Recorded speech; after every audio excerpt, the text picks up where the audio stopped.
우리 예수님께서 하늘의 보좌를 버리시고 이 땅에 오신 이유가 무엇인가를 오늘 이 본문의 구절이 분명하게 말씀하고 있습니다. 도적과 선한 목자의 비유를 들어서 우리에게 말씀하십니다. 도적은 양들에게 오는 이유가 양을 죽이고 도둑질하고 멸망시키기 위하여 오지만, 선한 목자이신 예수님은 양들을 빼앗고 죽이고 멸망시키려는 것이 아니라 오히려 양들의 생명을 얻게 하고 더 풍성히 얻게 하려고 그 양들에게 오신다라고 말씀하십니다.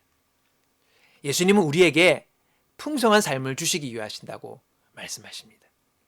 그리고 그 생명을 얻게 하려고 우리에게 오셨다라고 말씀하십니다. 자, 그러므로 예수를 믿는 우리들은 풍성한 삶을 살아야 합니다. 이 풍성함은 우리의 정신적인 면에서, 영적인 면에서, 그리고 또 물질적인 면, 모든 영역을 포함하는 풍성함입니다. 이 은혜의 풍성함을 누리며 살아가는 저와 여러분 되시기를 주님의 이름으로 축원합니다. 자, 오늘 예수를 믿는 하나님의 자녀를 예표하는 구약의 사람들이 있습니다. 그들은 바로 이스라엘 백성입니다. 하나님은 온 세상 가운데 그 하나님의 구원과 은혜를 전하게 하시려고 아브라함이라는 인물을 택하시지요. 그리고 그를 통해서 이스라엘 백성을 세우십니다. 하나님을 믿는 믿음의 나라를 세우기 원하신 것이죠.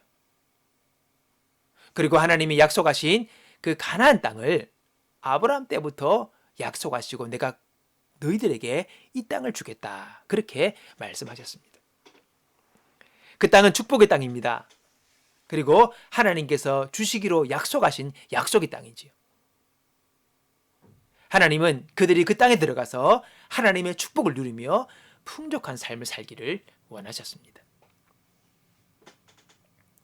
자, 그런데 막상 이 약속의 땅인 가나안 땅 앞에 이들이 도착했을 때에 의외의 반응을 보이는 것을 우리는 성경을 통해서 보게 됩니다. 그 전에 하나님이 우리의 삶에 축복하실 때요, 어떻게 우리의 삶을 축복하시느냐? 땅을 팠는데 금이 막 나오고, 그냥 하늘에서 금덩이가 떨어지면서 우리를 축복하시는 그런 식의 원리를 가지고 하나님 우리를 축복하지 않으십니다. 하나님이 이스라엘 백성들을 축복하시는데 어떻게 하느냐? 오늘 이들을 축복하실 때에 신명기 8장 18절을 보면 그가 내게 재물 얻을 능을 주셨습니다, 그렇게 말씀하십니다. 하나님이 하늘에서 금덩어리를 떨어뜨리시는 게 아니라 그들에게 재물을 얻을 수 있는 능력을 주심으로 이들이 하나님의 복을 받아 누리게 하신다는 거죠. 이들 스스로가 재물을 얻을 수 있는 능력을 주신 거예요. 그 능력으로 가나안 땅에서 하나님의 그 부유함을 누리며 살라고 하나님께서 축복을 하십니다.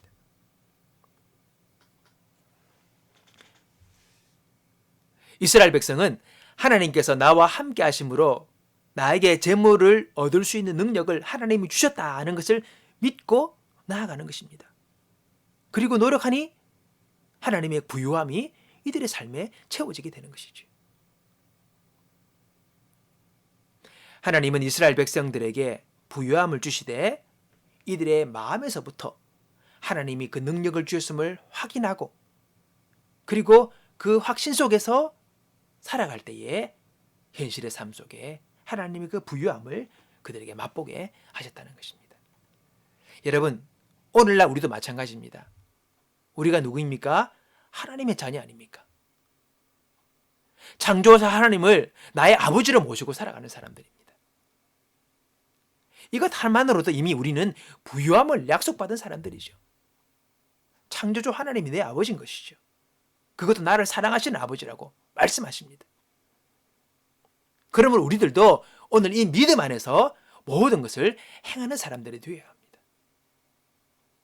오늘 이 믿음의 여부가 우리의 삶을 전혀 다르게 바꿔놓는다는 것을 우리는 알아야 합니다. 그리고 이 믿음으로 살 수 있는 자들이 우리가 되어야 되는 것이죠. 이스라엘 백성들이 출애굽을 했습니다. 그래서 가나안 땅 앞에까지 와서 이제 정탐꾼을 보내지요. 정탐을 하고 돌아온 뒤에 이 정탐꾼의 반응은 긍정적인 반응과 부정적인 반응으로 나뉘어서 보고를 하게 됩니다. 근데 대다수의 정탐꾼들이 긍정적이지 못합니다.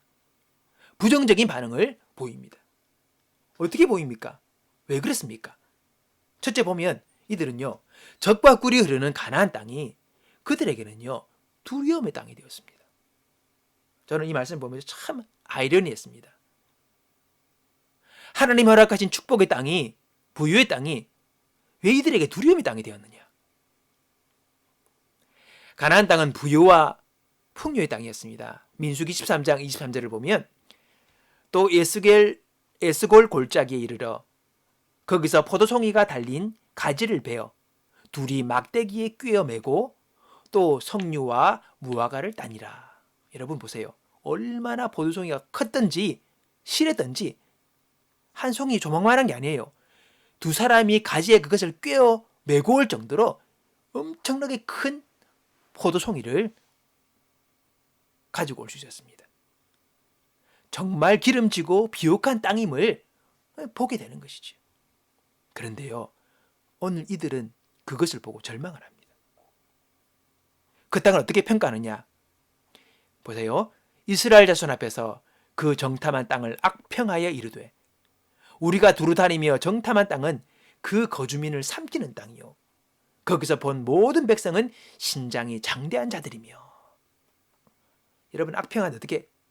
첫째는요, 그 모든 백성들이 다 덩치가 큰 사람들이라는 겁니다. 거기는 거인족도 살았습니다. 키가 커요. 덩치가 좋아요. 그래서 우리가 싸움에서 안 된다. 절망이다는 것입니다. 둘째는 이 땅은요, 거주민을 삼키는 땅이기 때문에 안 된다는 거예요. 이게 무슨 말이냐면요, 이 땅이 너무 비옥하기 때문에 다른 나라에서 다 탐을 내는 땅이라는 겁니다. 그래서 그 땅에 살고 있는 사람들은 언제 적들의 침략을 받아 죽을지 모르는 땅이기 때문에 이 땅은 거주민을 삼키는 땅이다. 그래서 우리가 가면 죽는다. 절망이다.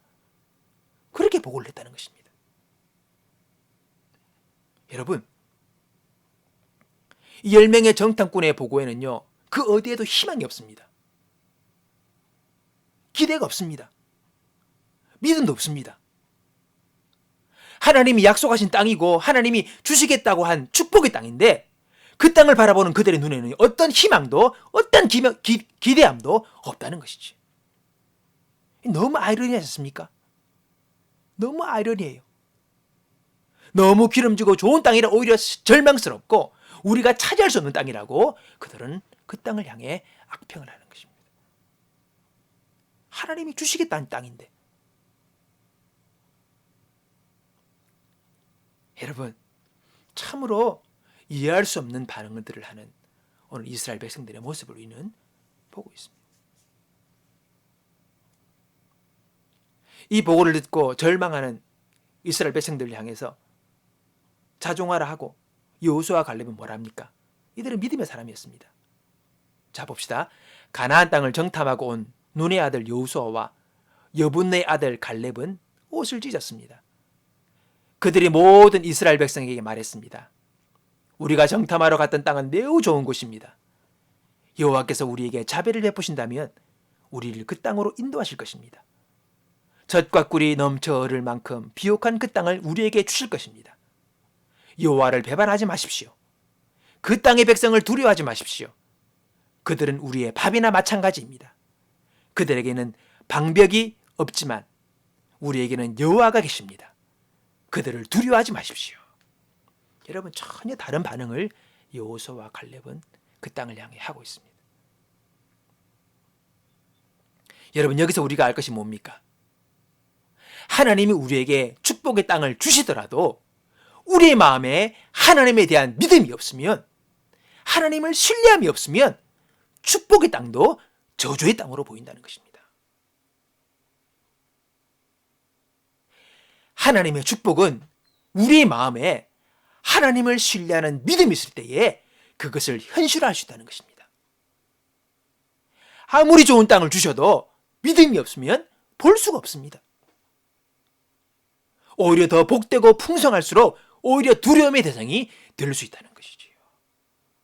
여러분, 참 신비한 것입니다, 이게.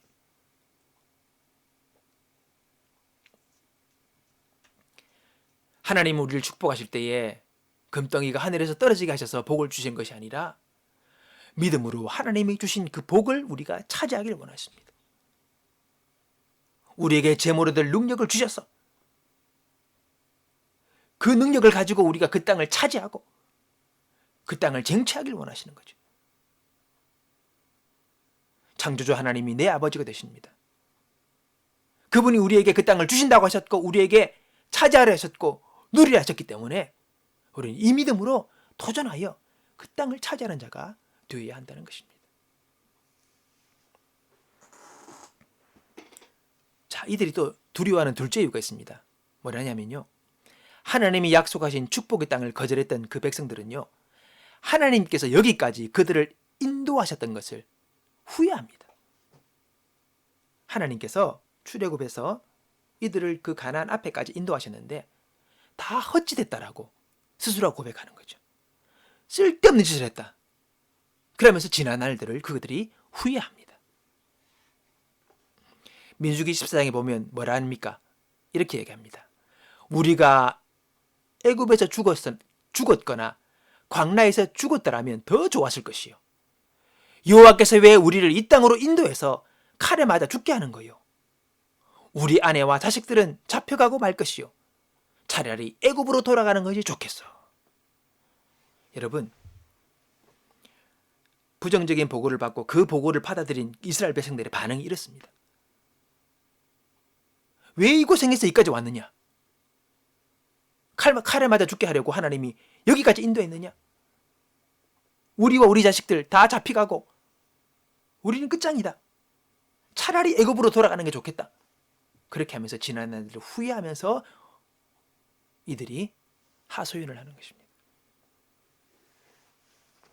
여러분, 하나님께서 우리를 칼에 맞아 죽게 하려고, 그리고 다 차와 자식들이 포로로 잡혀가 하려고 가나안 땅으로 그들을 인도하셨습니까? 아니잖아요.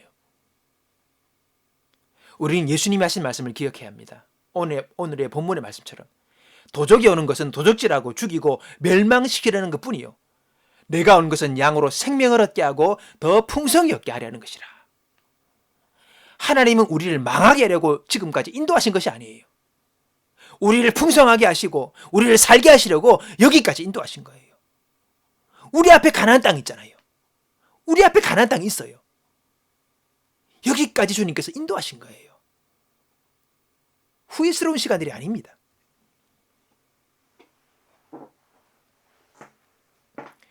가나안 땅을 앞에 두고 마지막에 모세가 이스라엘 백성들에게 지난 날을 회고하면서 너희들이 이 40년의 시간을 지낸 이유가 뭔가? 라고 하면서 하는 말이 있습니다.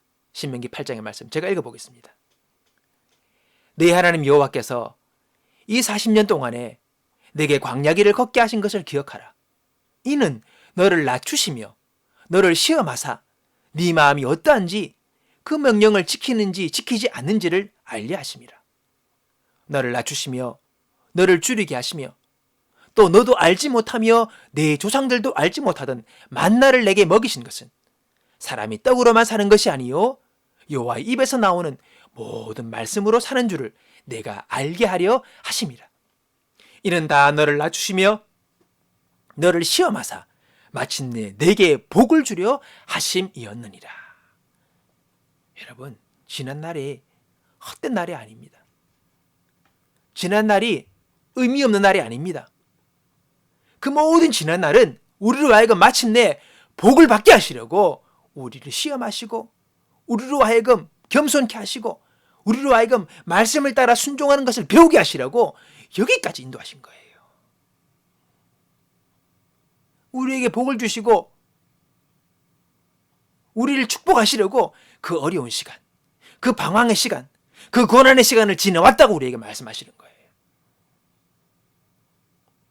나로 겸손한 사람 되게 하시려고, 말씀에 순종하는 사람 되게 하시려고 그래서 마침내 복을 누리게 하시려고 여기까지 인도하셨다는 것입니다. 여러분, 지난 시간은 헛된 것이 아닙니다. 헛된 시간이 아닙니다. 말씀대로 살게 하시려고, 하나님께 순종하게 하시려고 여기까지 하나님께서 인도하신 것이지요.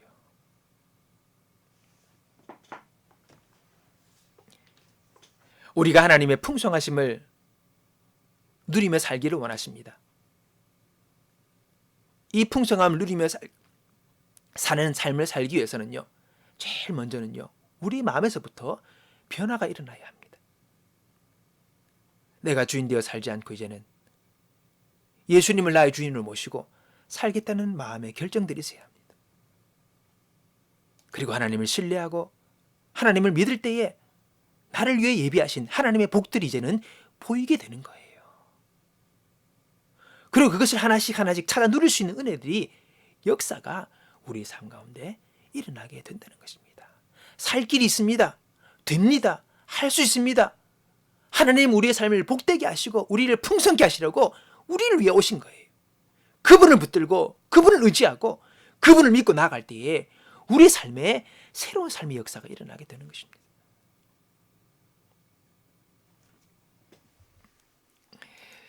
송준기 목사님이 지으신 내게 재물 얻을 능력을 주셨다라는 책을 보면 이 목사님께서 개인의 간증을 기록한 내용이 있습니다. 제가 이 내용을 소개하고 오늘 말씀을 마치겠습니다. 그분이 이제 중고등학교 때 이제 어려운 가정에서 지냈어요. 빚쟁이들이 집에 와서 막 행패 부리고 하는 그런 일들을 당하면서 살아오셨는데, 아버님이 사업에 실패하면서 그러다가 예수를 만나게 되었어요. 믿게 되었어요. 그리고 신앙생활을 하게 되었죠. 자, 그분이 이제 대학교 다닐 때였습니다. 한 번은 한국 갤럽에서 방학 때 할 수 있는 일자리를 들고 왔어요. 그 일이 어렵지만은 보수가 좋은 일이었습니다. 그래서 이 일을 할 수 있는 인원을 선발하는 것은 그 학과 사무실에 맡겼어요. 자, 8명을 모집하는데 43명이 신청을 했습니다. 자, 근데 3가지 조건이 붙었기 때문에 이들이 다 선발 요건에 해당하지 않았습니다. 그 3가지 조건이 뭐냐니까 4학년이어야 된다. 그리고 유경험자여야 된다. 그리고 여성이어야 된다. 이 3가지 조건이 있었어요. 그러니까 당장에 30명이 탈락하고 그 중에서 13명만 남게 되었습니다. 최종적으로는 8명을 뽑는 선발이 있었는데, 이제 최종 면접 때에 사람들이 이제 모여서 면접을 보게 되는 상황이었습니다. 근데 그 목사님이 자기가 일을 하려고 했는데 지금 이렇게 다 막 탈락돼 버리니까 그렇잖아요. 근데 그 목사님 마음에, 그때는 대학생이었죠. 이 일을 포기할 생각이 없었어. 그 당시 목사님 말로는 자기가 나는 하나님의 자녀다, 만물을 지으신 하나님의 자녀라는 이 자존감이 충만한 시기였대요. 그래서 그냥 그 시간을, 그 기회를 버려버리는 게 아니라 한번 좋은 경험을 하고 싶어서 사무실에 가서 오히려 역제안을 했답니다. 제가 이 3가지 원칙에는 안 맞아서 신청할 수 있는 자격이 안 되는데 한번 제 실력을 증명해 보고 싶습니다. 8명을 뽑아 진학하는 데는 제가 의견이 없습니다. 다만 제가 시험 삼아 제게도 한번 일할 수 있는 기회를 주십시오. 그리고 그 결과를 한번 봐주십시오. 그러면서 만약 저의 결과가 8명의 합보다 탁월하면 갤럽에서도 좋아하지 않을 겁니까? 한번 그런 일할 수 있는 기회를 달라. 근데 만약에 그 8명의 합보다 저의 결과가 못하면 저의 결과물을 8명에게 n분의 1로 다 돌려드리겠습니다. 그래도 경험이라는 보상을 받으니 저는 일할 수 있는 것만으로 충분합니다. 라고 하면서 역제안을 한 거예요. 어떻게 보면 건방지게도 보일 수 있는데 다행히 기회를 얻게 되었어요. 그리고 오히려 선배들의 지지도 얻게 되었답니다. 그리고는 여름방학이 시작되었습니다. 이 과제는 간단하면서도 어려웠습니다. 뭐냐니까 공사장에 가서 포크레인 기사들을 대상으로 설문 인터뷰를 1대1로 진행하는 거예요. 그래서 10명분의 인터뷰 결과를 받아서 그것을 통계내어 오는 것이었습니다. 주어진 시간은 15일입니다. 준비 작업으로 7일을 쓰고 남은 일주일간 기사를 만나러 가는 거예요. 근데 첫날 가니까 가는 것보다 퇴짜를 맞았습니다. 어떤 데는 아예 공사장 출입 자체가 안 되었습니다. 실망이 컸습니다. 3일 연속으로 공을 쳤습니다. 내가 시커먼 남자라서 그런가 하는 언뜻 실패감이 몰려오면서 이게 아닌가? 그러나 또 하나님 앞에 기도를 드렸습니다. 그러더니 다시 가슴이 뜨거워졌습니다. 그러면 선포합니다. 나는 창조주 하나님의 아들이다. 포크레인도 기사도 다 하나님 것 아닌가? 이렇게 믿음의 선포를 하고 기도하고 심길전에서 그 다음날 또 눈을 떴습니다. 눈을 떴더니 웬걸 장대비가 쏟아집니다. 아무것도 못합니다. 아무것도 안 됩니다. 그러나 그 마음은 지난 9일보다 더 확신이 넘쳤습니다. 내가 하나님의 자녀다. 자녀가 가는 길 하나님께서 길 열어주시리라. 그런 용기를 가지고 선포하고 현장으로 갔습니다. 현장에 갔지만 비가 오니까 있습니까? 아무도 없습니다. 비는 쫄딱 맞고 완전히 생쥐꼴이 됐는데 막막한 상황에서 다시 기도를 하려는데 임시 숙소가 보이는 거예요. 컨테이너 박스가 눈에 들어왔습니다. 거기를 문 열고 들어갔더니 다들 모여서 화투를 치고 있는 거예요. 그래서 가서는요, 실례합니다. 그러니까 포크레인 기사님을 뵈러 왔습니다.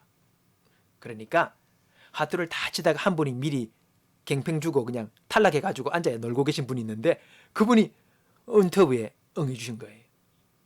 그래서 1시간 동안 그분과 인터뷰를 하게 되었답니다. 그리고 그분을 통해서 100여 명의 기사분을 연결받아가서 계속 사람을 만날 수 있는 길을 놓아주신 거예요. 장대비는 마감이 되는 그날까지 계속 내렸습니다. 그런데 이 숙소에서 다음 숙소로, 이 숙소에서 또 다음 숙소로 가면서 거의 하루에 22명 이상씩을 인터뷰를 진행한 거예요. 오히려 그칠지 모르는 그 비 덕분에 더 많은 사람들을 만날 수가 있었습니다. 마감일이 닥치고 결과는 승리였습니다. 선별된 8명 중 4명은 단 한 건도 못하고 다른 4명 중에서 한 사람만에 겨우 목표치를 달성한 거예요. 근데 그 목사님은 80명분이나 인터뷰를 해서 통계와 자료를 받아가 가지고 온 것입니다. 그분이 그렇게 고백하더라고요. 그해 여름 하나님은 나에게 돈 대신에 돈 벌 능력을 주셨다. 여러분, 원리가 그것입니다. 오늘 내 마음 안에 믿음이 생겨나야 합니다. 하나님을 신뢰하는 마음이 생겨야 합니다. 그리고 내가 얼마나 귀한 모든 만물을 지으신 창조주 하나님의 아들이라는, 딸이라는 이 확신과 용기 가운데 우리가 도전하며 나갈 때에 길이 열리고 방법이 생기고 역사하게 되고 결과물이 나오게 되어지는 것이지. 오늘 여러분, 가나안 땅을 앞둔 그 이스라엘 백성들의 마음을 우리가 한번 생각해 보기 원합니다. 우리가 어떻게 반응해야 되겠습니까? 그 땅은 죽일 땅이 아니요, 그 땅 거민을 삼키는 땅이 아니요, 우리가 어찌할 수 없는 땅이 아니라 하나님이 약속하신 땅이고 하나님께서 약속으로 주신 땅이고 그리고 젖과 꿀이 흐르는 비옥한 땅인 것을 우리는 보아야 합니다. 그리고 하나님이 나와 함께 하시니 여호수아와 갈렙처럼 그 땅을 취하자는 마음을 가지고 용기 있게 발을 디뎌서 그 땅에 가서 그 땅을 취하는 자가 되어야 할 것입니다. 그것이 바로 오늘 우리에게 필요한 마음의 자세이고 예수 그리스도를 믿는 주님의 자녀들에게 주어져야 할 마음인 것을 여러분 기억하시기 바랍니다.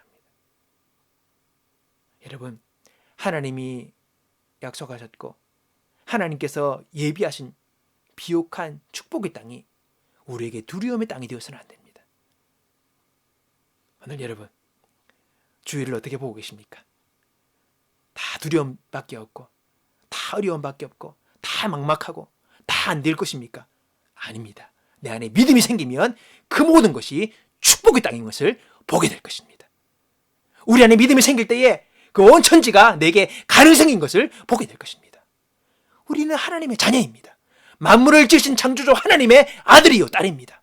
오늘 이 믿음 안에서 주께서 우리에게 재물을 얻을 능을 주셨음을 확신하며 이 능력으로 우리에게 주어진 축복의 땅을 취할 수 있는 저와 여러분 되시기를 주님의 이름으로 축원합니다.